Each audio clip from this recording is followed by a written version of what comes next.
Bonne année! That's how the French say Happy New Year. They just say good year. Bonne année. So it's that time of the year again when we make good resolutions. We are getting a brand new year, so how about we make the most of it, right? Now, you know the thing with New Year's resolution is that we love to make them, but for some reason we don't love to stick to them. Or we would love to stick to them, but they just tend to not stick for some reason. You're in luck though. I'm going to help you out in this video with 7 tips to make it easier to stick to your resolutions and reach your goals this year. My name is Angèle Preto, and on this channel we talk about what it really takes to learn French. So if you're learning French, make sure you're subscribed so you never miss a video. So this video is going to be a little bit special. Most of my example will be taken from French learning, of course, because that's our topic. But if you have more than one resolution, you can also apply those tips to the other resolutions that you have, and they will work as well. My first tip is to not make resolutions, but instead set goals. And you want to make sure that they are specific, measurable, and achievable. For example, one of my goals for this year is to keep publishing a video every week on this channel. This is specific and measurable. At the end of the year, either there are 52 more videos on this channel or there aren't, and we will know if it's done or not. And since I've been publishing a video every Monday for several months now, I know it's achievable as well. So what are you working on? What's your goal? Please let me know in the comment below, because I would love to read them and cheer you on. And make sure that you write it as specific as it can and as measurable and achievable as it can. For example, a specific and measurable goal for French would be to do your daily French bath every day.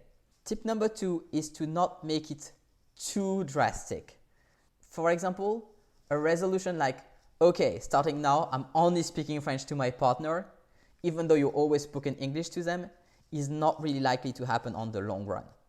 Another example is if you've always eaten junk food, but now you're going on a super healthy, vegan, plant-based only diet, your body will just hate it and you will have all sorts of side effects, and that will also be really hard on your willpower.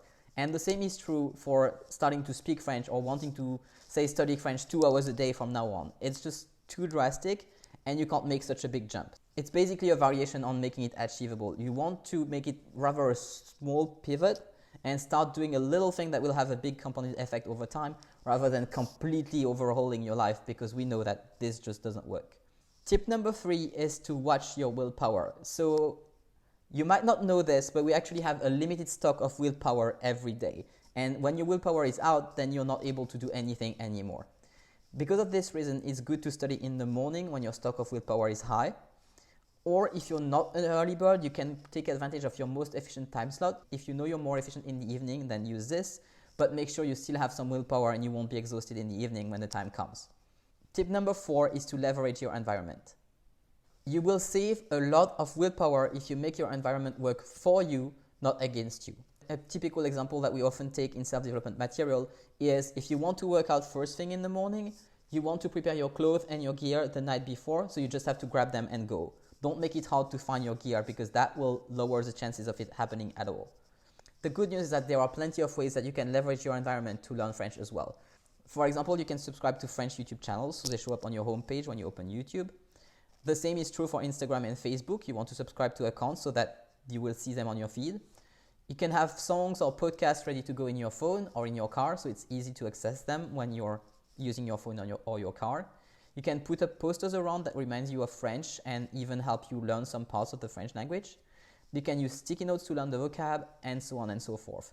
So leveraging your environment is one of my absolute favorite tips, because you just set it and forget it. It's amazing how well it works. Tip number 5 is to track your progress. There is nothing worse for your motivation than not seeing the progress of what you're working on. So you want to have an easy way to track your progress in French. I recommend using this worksheet. It's actually free. I will put the link in the description below so you can download it. And once you have filled the worksheet, you actually have a built-in way to track your progress here. This is a great way to track your progress and see where you're at and how much progress you've already made, so you stay motivated. Tip number 6 is to track the lead behavior. So here's the thing. Your results and your progress, as tracked on these worksheets, are not completely under your control. There are many things that can affect your progress. Tracking your progress is great, but you want to make sure that you also track the lead behavior.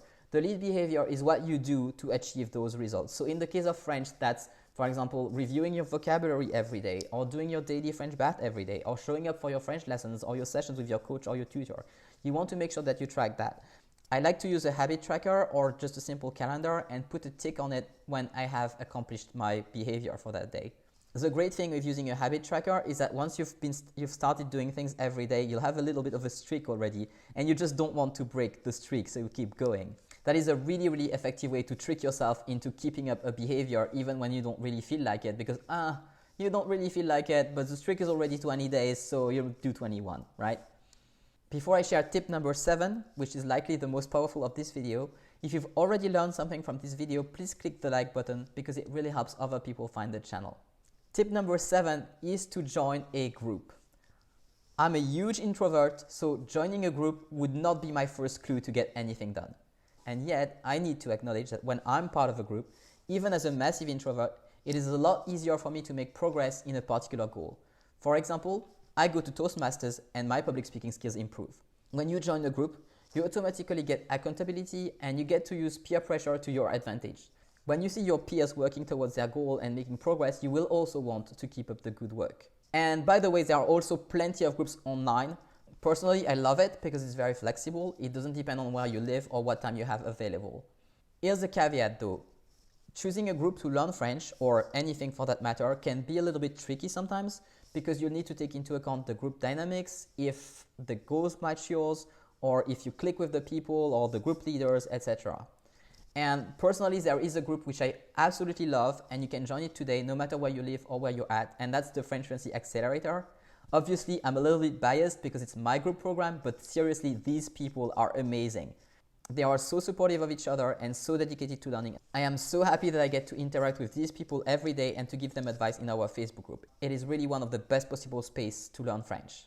And by the way, you don't have to take my word for it because, like I said, I know I'm biased. I've put a link below for you to check it out. And on that page, we have several testimonials, including video testimonials from these students, so you'll see the kind of energy and attitude that they have. And by the way, on that program, we also have group workshops in which we take into account everything on this list, and we get into all the granular details that make French learning super efficient. So I strongly recommend you check it out if you're serious about learning French this year. Before we wrap up, let me recap the 7 tips that I gave you in this video. So tip number 1 is to set goals instead of making resolutions and making sure that these goals are specific, measurable, and achievable.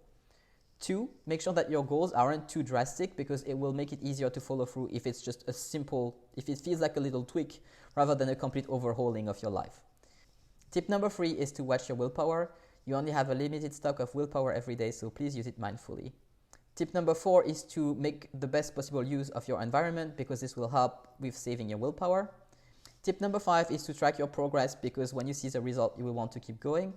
Tip number 6 is to track the lead behavior because that's actually the only thing that is entirely in your control.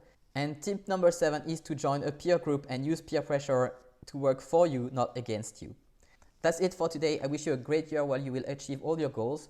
Personally, I will be back next Monday with some more expert advice because, hey, my goal for this year is to make a video every week, so I'll be back next Monday. See you then.